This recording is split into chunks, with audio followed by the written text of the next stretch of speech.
Well, good afternoon and welcome everyone. We're waiting just a minute to see if anyone else is going to join us, but I'm Laurie Unger and I'll be presenting with Claudia Trujillo. Hello, everyone.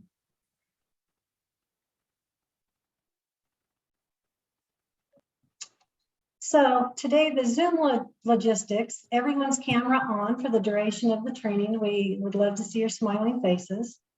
If you could grab a few blank pieces of paper, we'll be utilizing those with activities. We'll be utilizing breakout rooms for collaboration time, and we ask that everyone participate and keep your cameras on and just be respectful. We want everyone to stay engaged and present. Keep your microphone muted when you're not talking, and active participation, and use the chat box to provide input and ask questions.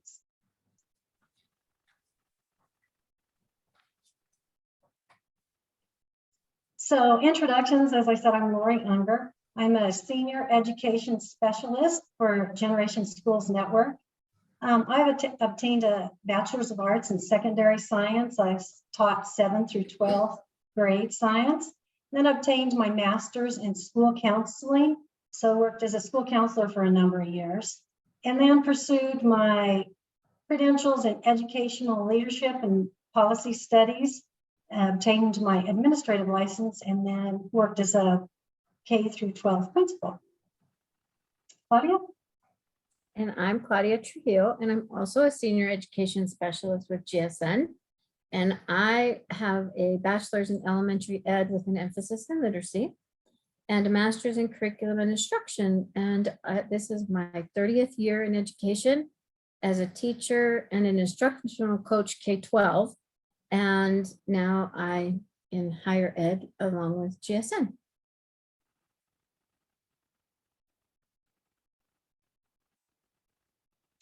You're here, you take up space, you matter.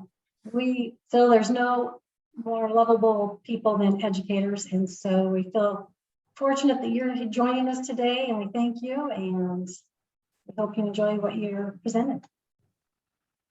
And we hope that as we give you some ideas to teach resiliency, you understand that some of this is for you as well, because we all need to be resilient. We all need to remind ourselves that it's okay. That's for sure. So today's focus is you. Our agenda will do a welcome and a warm-up activity. We'll hear from Dalton Sherman. We'll have a self-reflection activity, resilience reset, goals and commitments, and a positive closing.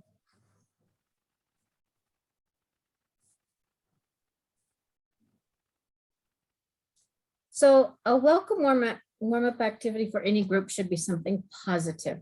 So here's today's activity. So I hope you all have your cell phone next to you, because it involves using your cell phone. So you're going to pull up a recent photo on your phone, something that makes you feel happy, something that when you see it every time, it just makes you smile. The picture that we have showing is Ellen and her dog in a park in Denver. And I just absolutely love that picture. It just glows, but that definitely something that makes you smile. It's not on my phone, but it's definitely one that makes you smile. So you're going to find a picture that makes you smile. And then we're going to put you in a breakout room, and you're going to share it with the few people that are with you. We're going to start out in small groups. And so you're just going to share that photo, tell them about it and why it brings you joy. And then as listeners, we're going to practice mindful listening. Okay, so I'm going to give you a couple seconds to get a picture, and then Ellen's going to send us into breakout rooms.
Ellen, will you let me know when we're all back?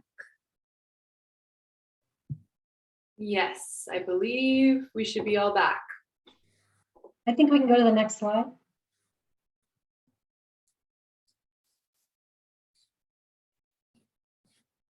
Okay, so this young man might look familiar to some of you. His name is Dalton Sherman. And when he was 9 years old, he spoke in front of the teachers and staff at Dallas, Texas School District. There were 20,000 of them there that day. And the video went viral right away. And he was asked to speak around the nation and be the keynote speaker. And so if you haven't heard this, you'll know why in a minute. He was a guest on Ellen and on Oprah. And I checked to see, because I was curious to see what happened then. And so he does have other YouTube videos. And I think the oldest I saw, he was 15 then. But I think it's interesting to hear him talk even as a little older. So we're going to play this video, Dalton Sherman.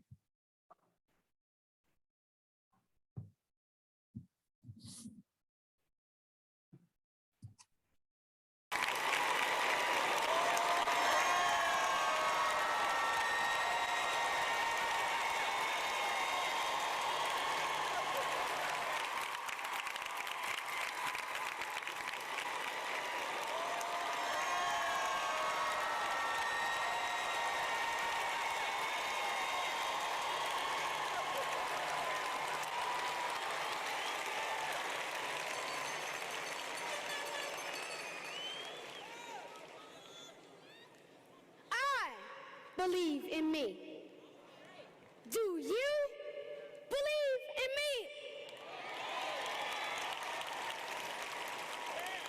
Do you believe that I can stand up here fearless and talk to over 20,000 of you?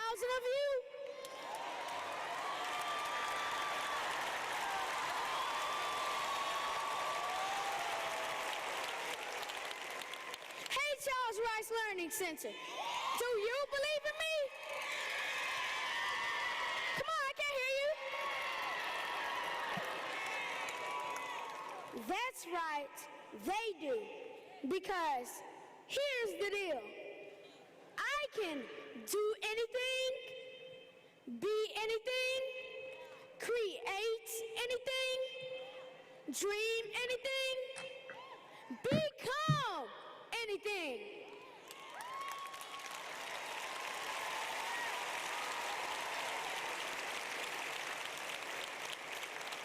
Because you believe in me. And it rubs off on me. Let me ask you a question, Dallas ISD. Do you believe in my classmates?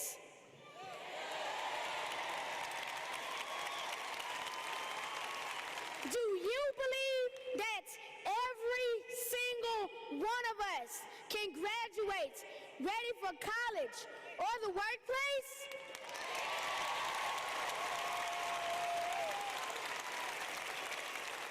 You better, because next week we're all showing up in your schools.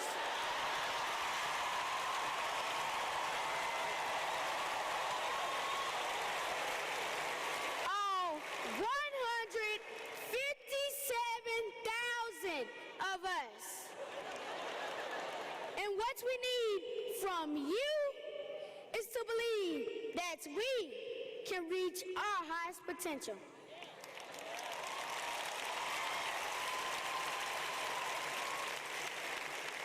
No matter where we come from, whether it's sunny South Dallas,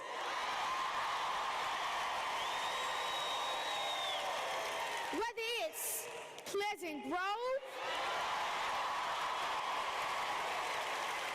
whether it's Oakland,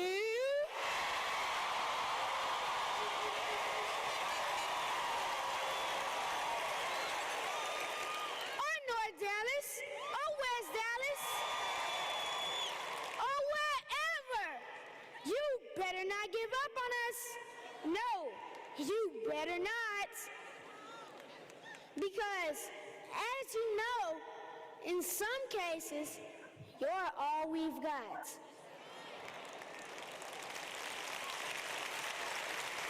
You're the ones who feed us, who wipe our tears, who hold our hands, or hug us when we need it.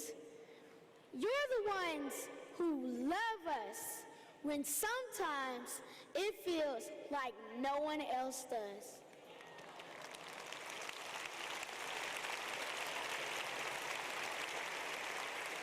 And when we need it the most, don't give up on my classmates.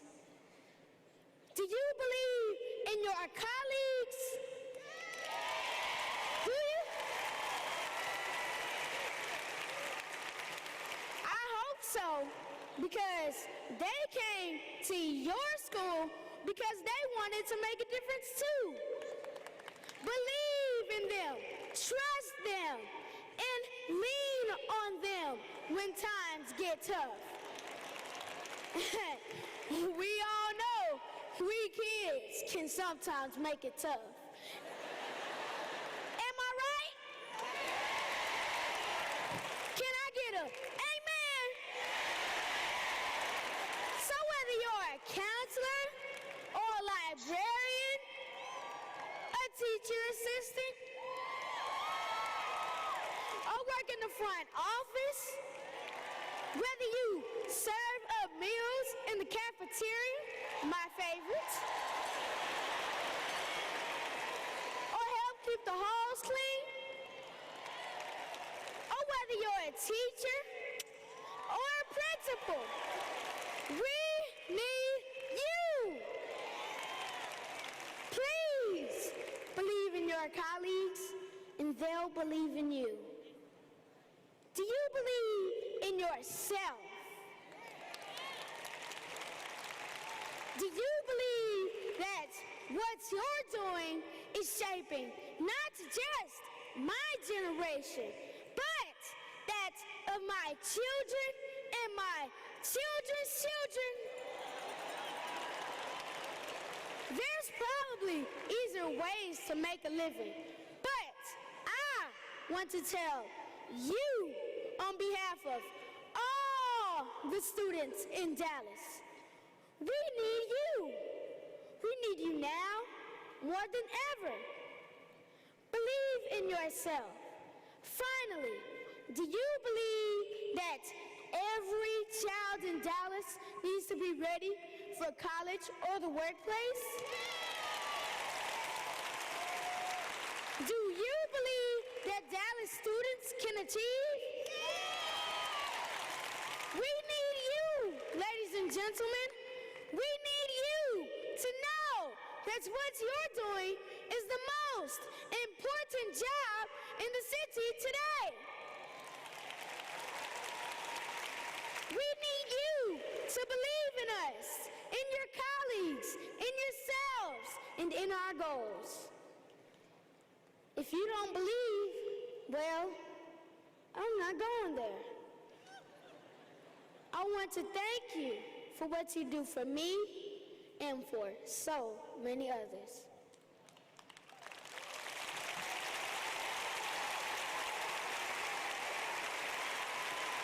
Do you believe in me? Because I believe in me, and you've helped me get to where I am today. Thank you.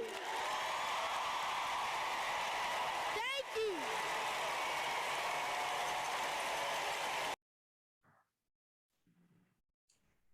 So the first time I saw that video, it was to kick off the beginning of the year. So, and I thought, what a great way to start the year. Anybody have any thoughts they want to share? Reactions to the video?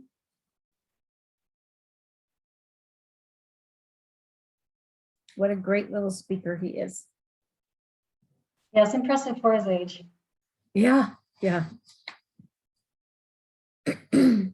I'm like, powerful. I said, who raised this young man at the time? You know, he's a young man. I'm sure he's probably grown now. But I'm like, what connections did he have that just gave him that spirit that he presented, you know, there in this speech, you know, and I pray he's doing well now.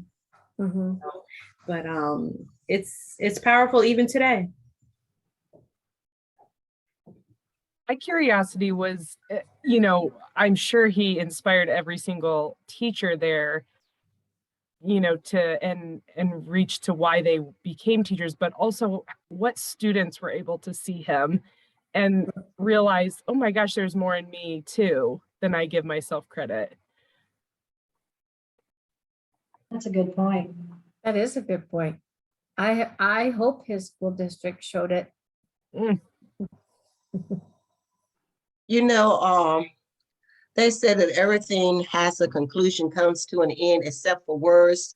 That once words erupt from our lips, they continue to go on and on and on and never end. So I think his words that erupted from his lips should continue to go on and on and on, even today. Amen. Never heard that, but so true. My goodness. Mhm.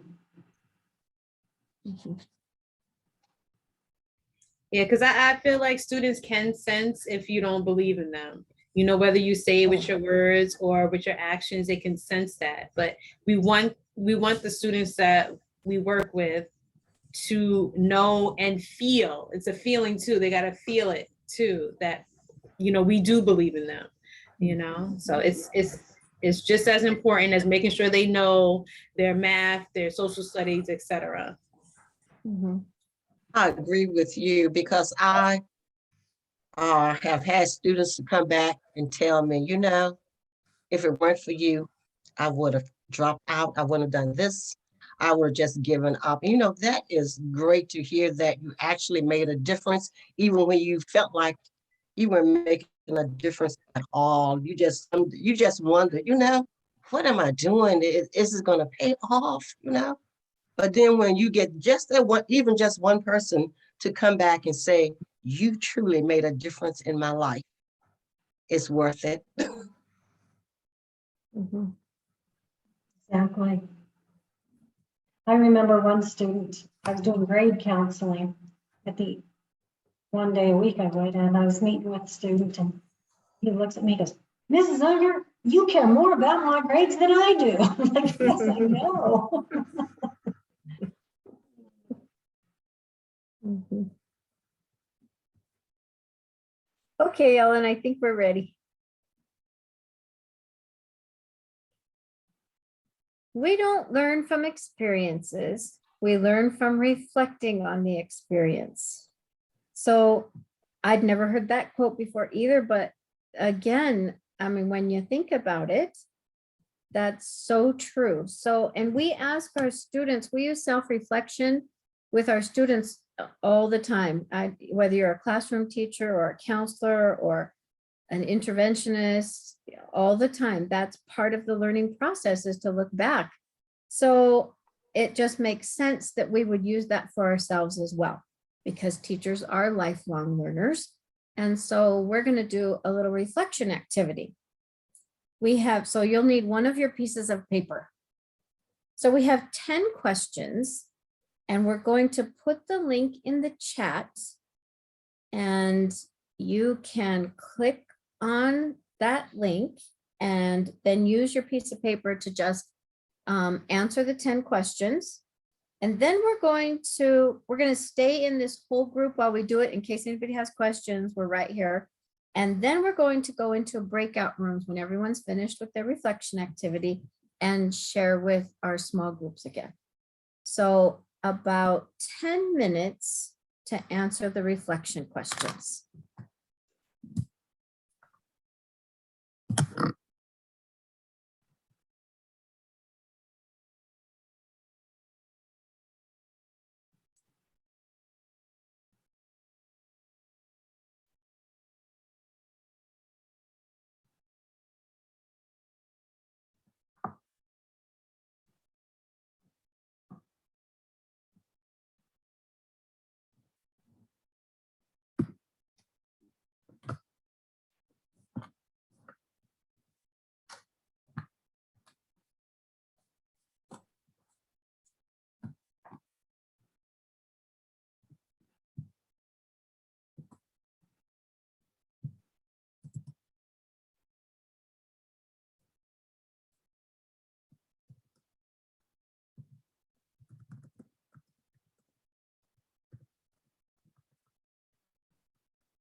we want to be sure that everyone has a chance to finish before we go into breakout rooms. So if in the chat, you would just let us know when you're finished. That way we can make sure everyone had a chance.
Okay, it looks like most of us are finished.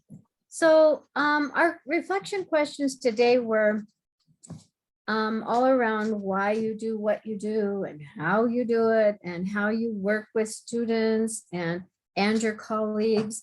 But you can see how reflection works as a tool for changing behaviors, for changing academic practices for students, because that's how they learn. When they look back at what they've done, that's how they learn.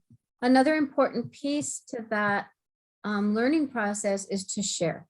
So we're going to go into breakout rooms for about 5 minutes, and you won't have time to share your whole reflection activity, but maybe there's a question in there that really made you think, or made you just want to talk about. So choose something that really resonated with you and share that in your small group.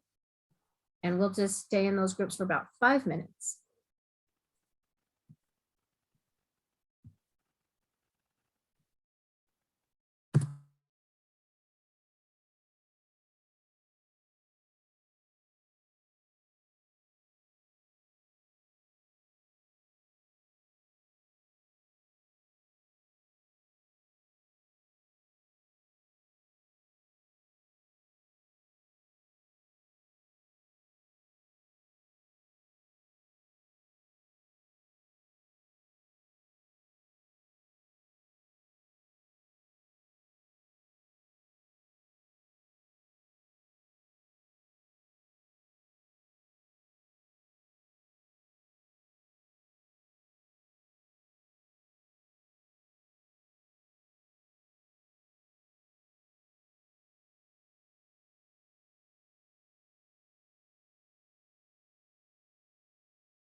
Miss Branson, what brought you to the educational world? Did you always know you wanted to teach?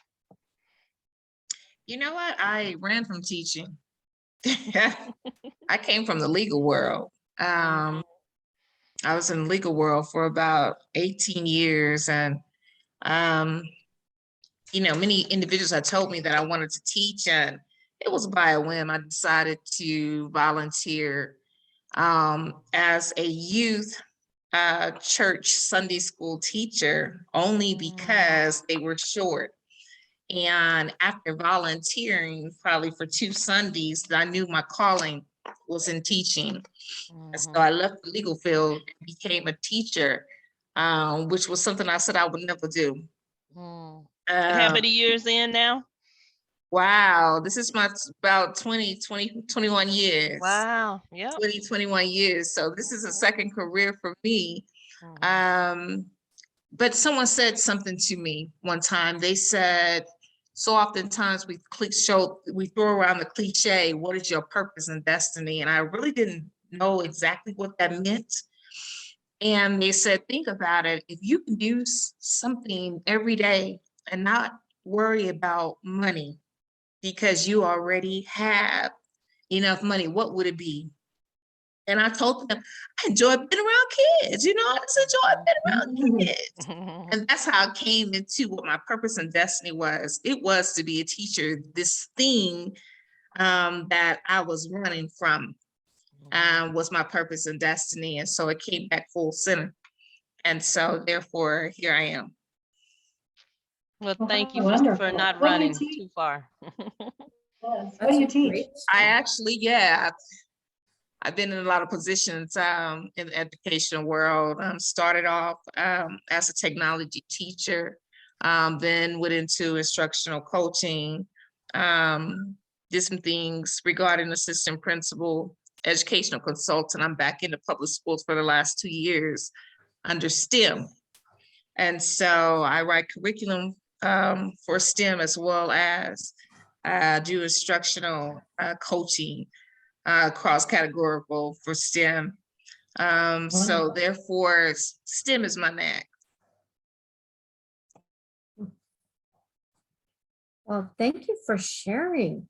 So reflection, I hope you all had a great breakout room and something resonated with you and you were able to share that in your group.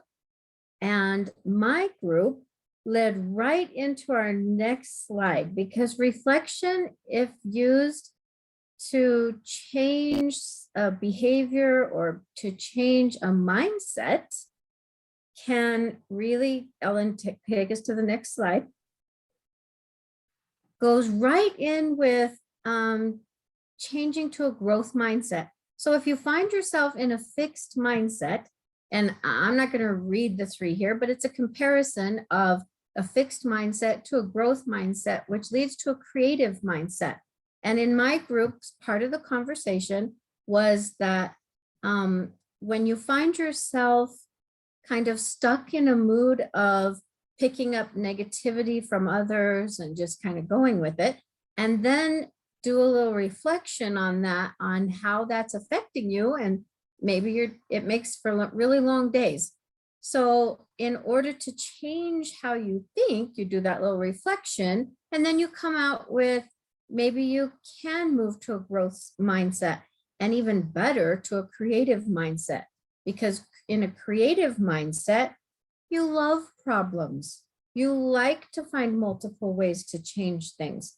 You, putting forth effort is play for you. It's fun. And you seek useful criticism. So moving to that creative mindset is a great way to build your own resiliency, because you're not going to be following the negative mindset anymore. So that's what my group talked about in a nutshell. And I said, oh, I wish everyone could be in here because it was perfect. Go ahead, Ellen. So here's some research behind resetting your resilience. So in 1968, Scientists they tested 1,600 children, age 5, on creativeness. They gave them the same test that they give NASA scientists in order to measure their creativeness. And it came out that of 1,600, 98% of these 5-year-olds were showing creative genius. They were gifted and talented. They were problem solvers. They were creative. So then the scientists said, well, let's try some different ages. So they gave the test to 10-year-olds, and only 30% of them showed up as creative geniuses. And then they gave it to 15-year-olds, and there were only 12%. And then they said, well, let's give it to adults. They gave it to 280,000 adults, average 31 years old, and 2% of them were creative. So what does all that say? And what do all those short lines mean? Non-creative behavior is something we learn, something we probably pick up when we get in that fixed mindset. Creativity is not learned, but in fact, it's unlearned. And education is not promoting creativity right now.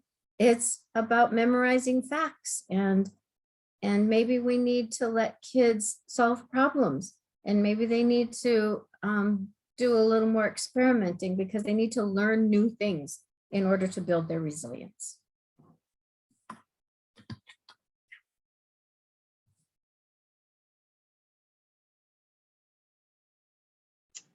So boosting resilience through creativity. Creativity unlocks inner resources for dealing with stress, solving problems, and enjoying life.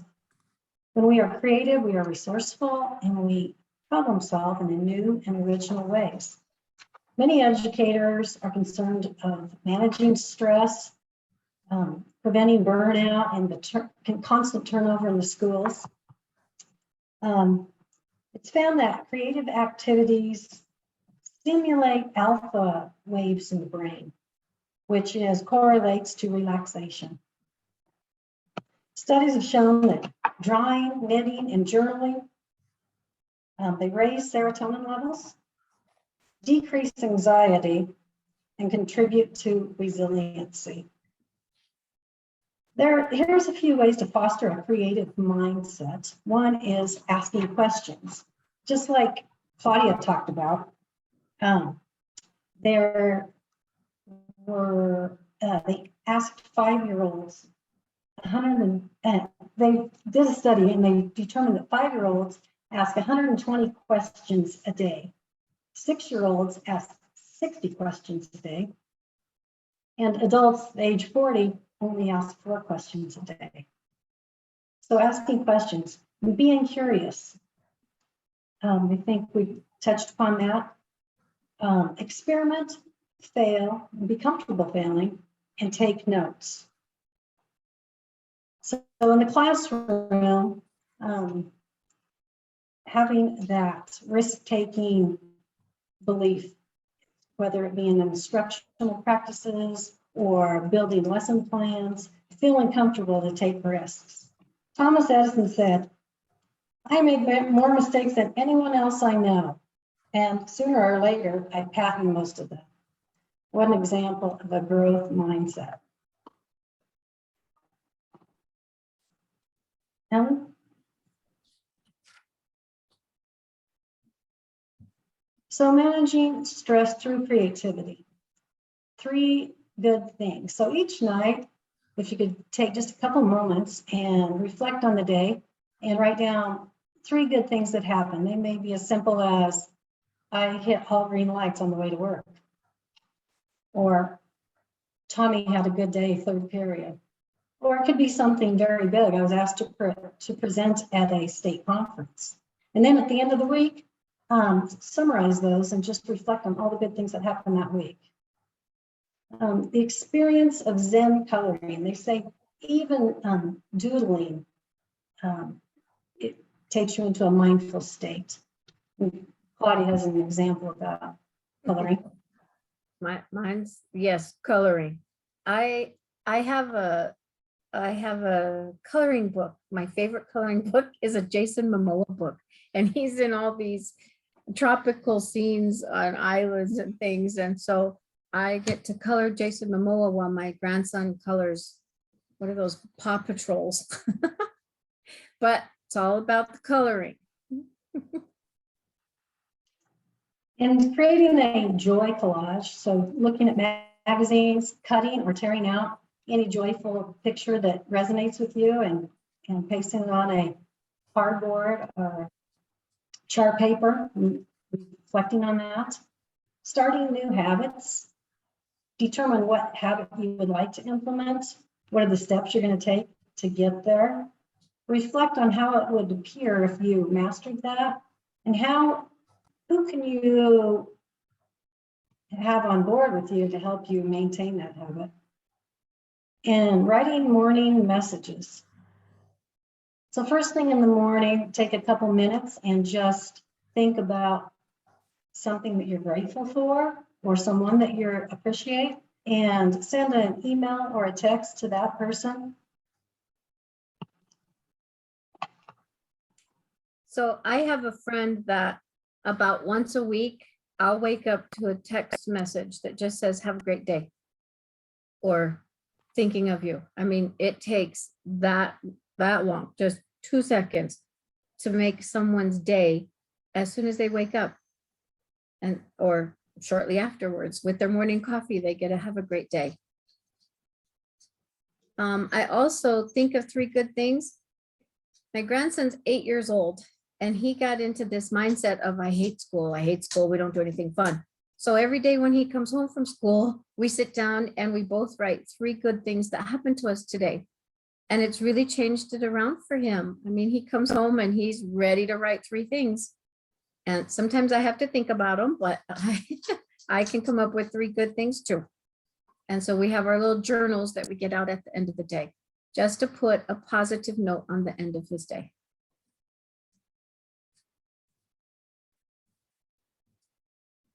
Oh, I did. Really likes giving compliments to strangers, at least 3 people. Very good. That's awesome. Thanks for sharing. Anyone else? You know, that compliments to strangers, you know, just telling someone, I really like those boots, just makes them smile and brightens their day. A gratitude list every morning. Very good, Julie. As far as the morning messages, I have like former coworker associate, she texts out like a short prayer, 1 or 2 sentences. And sometimes it's like as if God is talking straight to you, or, you know, it's just a couple, anyway, it's a short little text. And I make a conscious effort to read that text first before I go into any family chat stuff. Like, so that's one thing that helps me just get in the right mindset to get ready for the day. Oh, very good. Yep. And Ellen thinks of things that she's grateful for right before bed, and it helps her go to sleep. Thanks for sharing. Any other examples? Every morning before we start our class, oh gosh, a whole bunch. Oh boy. Hugging my family one by one, that's very good. Send happy Friday notes to the department. Wonderful. Thank you. Great ideas. Spread the Ellen. All right, so now we're gonna have some fun. So you're gonna need your other piece of paper or another piece of paper if you have one. And we're going to make a sandwich. So for our students, no matter how old they are, building that relationship with them is the best way to build their resilience, because they need a familiar place. They need a place where they feel safe. We all know that. And this can be done at any time. It doesn't have to be done at the beginning of the year. And it's a great way to get to know what your students think they're made of, and what do they like? What are their interests? What the best way to get to know them. I did this in a live presentation with people that I had taught with for years, and I didn't know the things that they came out in this sandwich. So it just is such a great way to get to know someone. So on a blank piece of paper, you're going to design a sandwich that reflects your personality. So there's an example here, and I don't know if you can read those, but they're mostly food. They did put some chocolate in their sandwich, but this sandwich, you can take this assignment so many different ways. So I'm not going to give you a lot of instructions. I'm just going to say, keep your mind open and think about it. And what would your sandwich be made of? And remember, this is an art class, so your sandwich doesn't have to be a nice looking sandwich. It's more about what goes in your sandwich. There's no wrong answers here, and it's just meant to be fun. So think about what your sandwich would be made of, and you're going to draw it on your piece of paper. And then we're going to share some sandwiches. And we'll take about, well, I'll ask you in 5 minutes who's not finished.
Just in case you're struggling, we're going to play a little music to spark your creativity.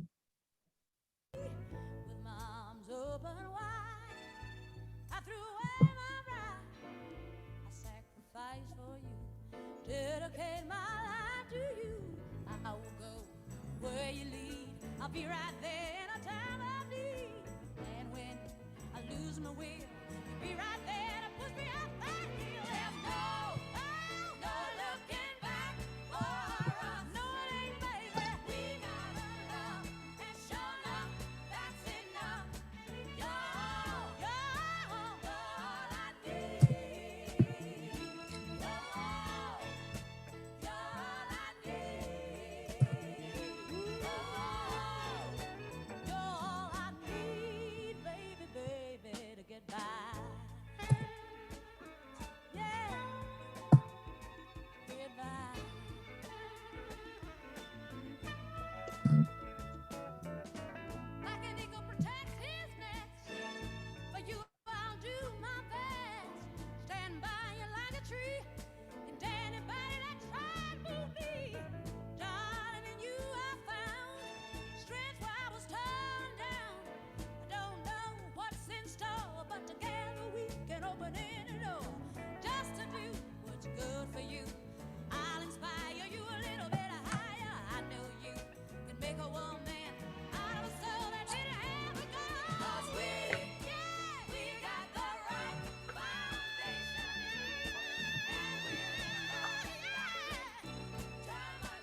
perfect timing because that's 5 minutes.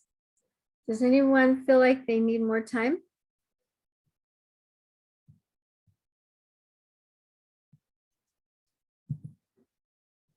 Okay. I don't see anybody reacting, so. Anyone want to share their sandwich?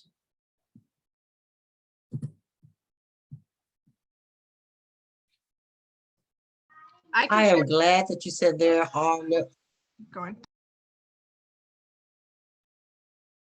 Okay, go Gladys. ahead.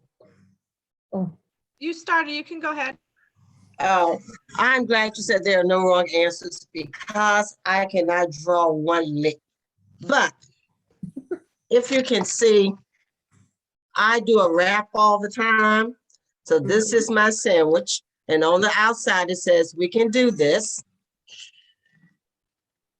And my sandwich is filled with patience, chocolate, understanding, happiness, What? love, consideration, consideration. 23. I believe in forgiveness. No. And when we Those are put all snacks, that too. together, and get ready to eat, we come up with victory. oh, very nice. It's very creative. Nice. Mhm, I love that. I love the victory part. Okay, mhm. so may I show mine? Yes. I'm not even joking. I had construction papers and markers next to me. So I don't know if you can see it. Oh, I have nice. a kindergartner at home, so. Mm-hmm. So this just has, this is a cloud right here. And then it's art, passion, play, math, neuroscience, people, philosophy. And then down below, there's some more clouds because I have to make the other side of the bread. That's Right. me hanging out underneath some stars. And that's the mount, those are our mountains in where I live. So Oh, perfect. That's Very great. nice. Good job. Uh-huh. yeah, that was fun. Okay. Anyone else?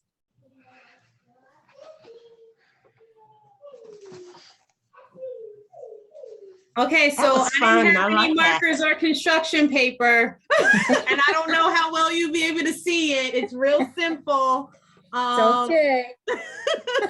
I just have my roll. I just like rolls, right? So my rolls, and I put rolls are supportive, they're soft, that's me.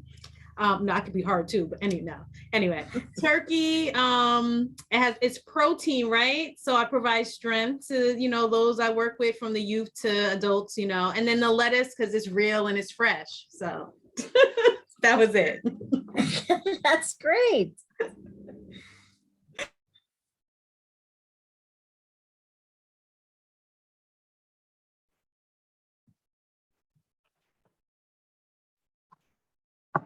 Whose sandwich is next?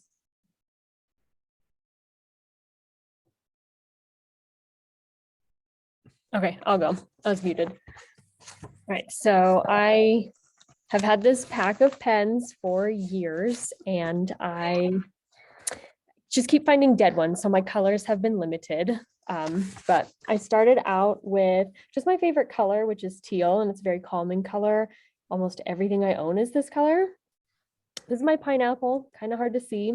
I collect pineapples. A lot of my students call me Miss Pineapple. I think they're very bright and optimistic, and they're just a really good feel-good thing for me to look at. This is my interpretation of a brownie because I'm very sweet. And then there's a pepper at the bottom because I can be kind of sassy and spicy too. Perfect. Great. Thank you. Very good. Thanks for sharing.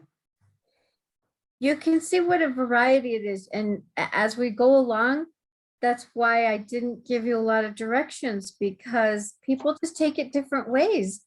And so it's better, this is an activity that's better if you don't give a lot of direction because you want to see what people do.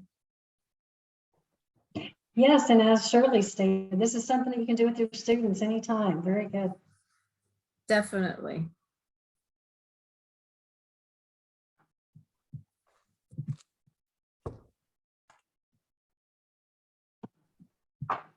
Anyone else want to share their sandwich or we'll move on? Okay, so great. Thank you all. I'm glad you had fun with that. And because it serves a lot of different purposes. I mean, it's people have fun, your students will have fun with that sandwich. I've had people cut out like actual pieces of their sandwich before and had that to display. So you could just take it so many different ways. Here's another one that's fun, but I can only talk about it because this one has to be in person. So it's a co-drawing activity where one person, you get the piece of paper and the markers, one person starts with a line and then they stop, like you can time limit it or wherever they want. You can guide it however you want. And then the other person has to start on that same line, but they can't talk. There's no talking with this. And so they just kind of have to go along until they can determine what it is they're making, but it's about communication. It's about them understanding where their lines are going to go without really talking about it and having a plan. There's no plan. They just start and you see what you end up with. But that's a fun one too. I had a teacher last year during remote learning, and I was the principal, asked me to join one of her classes remotely because we were teaching remotely. And so I had no idea what we were going to be doing, but she asked me to participate. And we did a drawing with our eyes closed. We had to close our eyes, and then she asked us to draw something. It was very good. Students could laugh, relax, and it was just such a good release. So it's another example.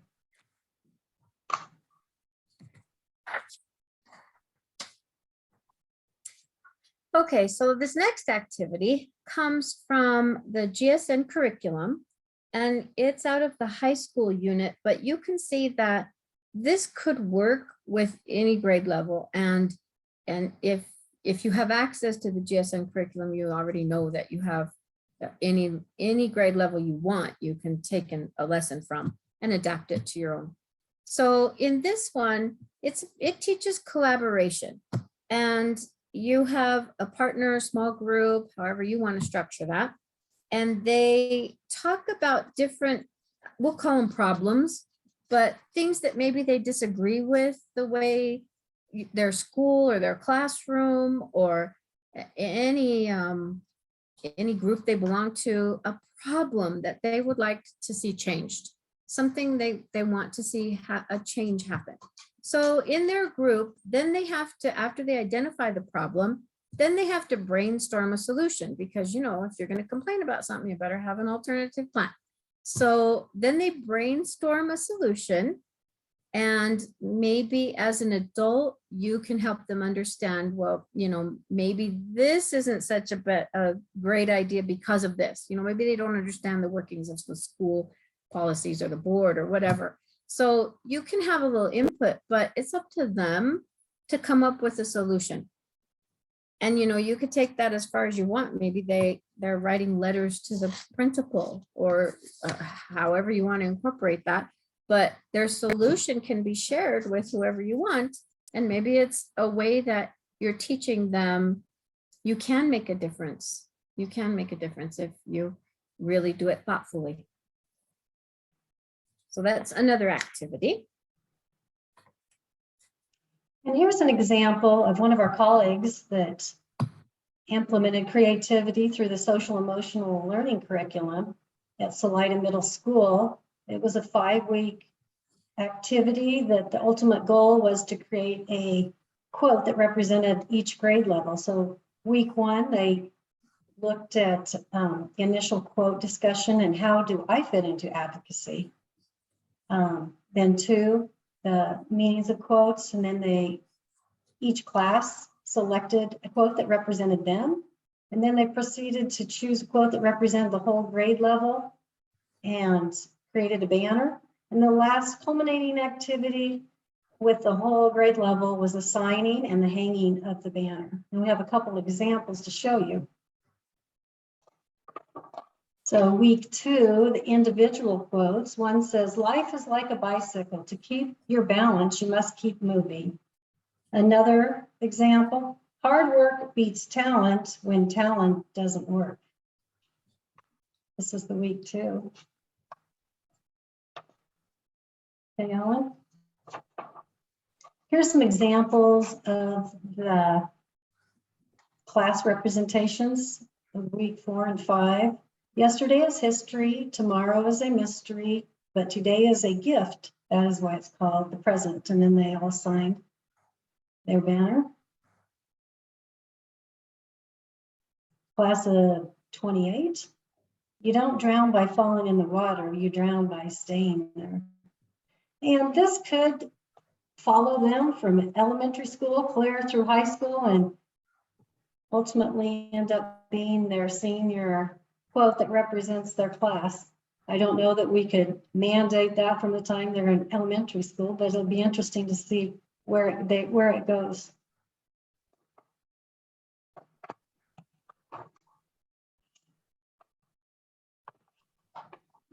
Carol Dweck, here's some resources that you can access. Here's a banner. If you choose a motto for life, what would it be and why?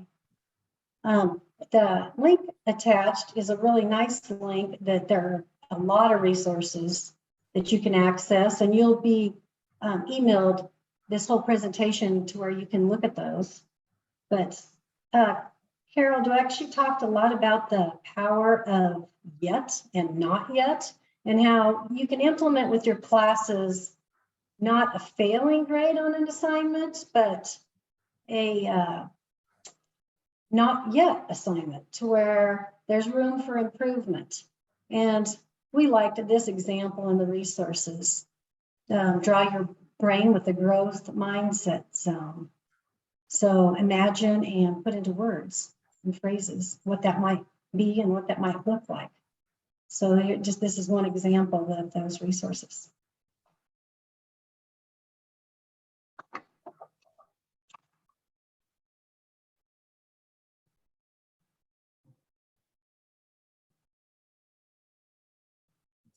Okay, so another benefit of a reflection is that it can lead you to create a goal for yourself, like a goal to change your mindset. So after today's presentation, what is one goal or commitment you have for yourself personally?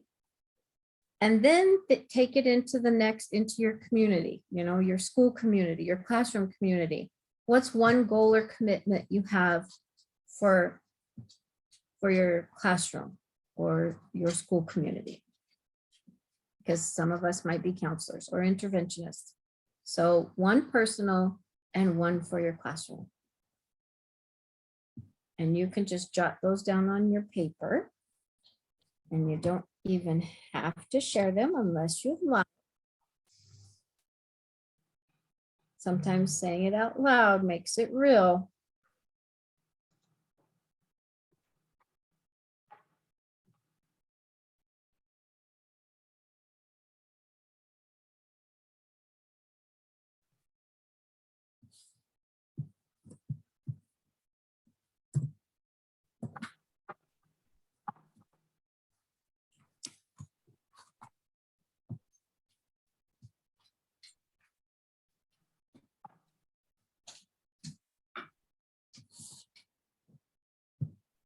Okay, so hopefully you thought of a personal and future. It's also good to look at your calendar and put something on it in the future for you to do. So thanks, Shirley, for that. And that makes it real, and maybe you can stick to it. So thank you. Okay, so, and then in our positive closing, we always like to start out positive and have a positive note to end on. So we're going back to our spreading of the joy. And in the chat room, we're going to spread the joy for ourselves. And I would like you to put one positive comment about yourself. A little self-talk here. It can be one word. It can be anything. Good. Perfect. I'm strong. I'm creative. I'm friendly.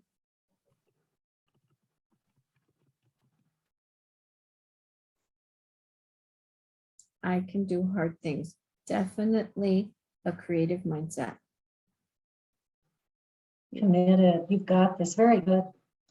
Mhm.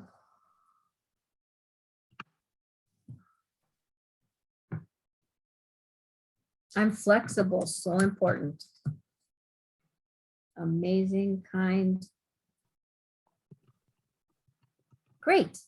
Now you're going to spread some of that positive joy there and think of 3 people that you work with during the day, 3 of your coworkers, and think of a positive comment that you could tell them. And you can email it, you can text it, you can wait until you see them tomorrow, but make a plan. Make a plan. Good. Make a plan of how you're going to spread that joy tomorrow to 3 people.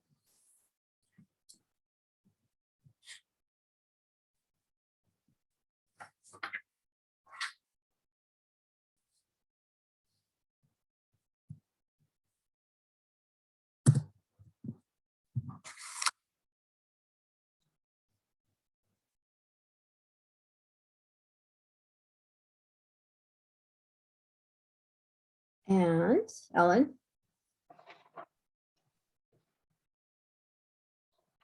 In the chat, there is a link to our feedback survey. And, you know, feedback surveys are to only help us get better. So if you wouldn't mind taking a second and completing that survey, that's also how we send out the certificates of participation. So if you take a minute to fill out the survey, then you'll get a certificate of completion along with the PowerPoint. And those will be emailed to you. And I apologize for my internet kind of in and out. Helped to turn the video off for a while. But thank you all very much for attending and wish you a good night. And our contact information is attached in the chat. Feel free to reach out with any questions or any needs that you might have that we could support you with. And thank you all so much for giving us your time today. And we hope full of activities you can take back to the students that you work with. Absolutely. And here at GSN, we hope that you come with us every month on this second Tuesday of the month. I hope that you come with us every time. We always have new and exciting things going on, and it's free.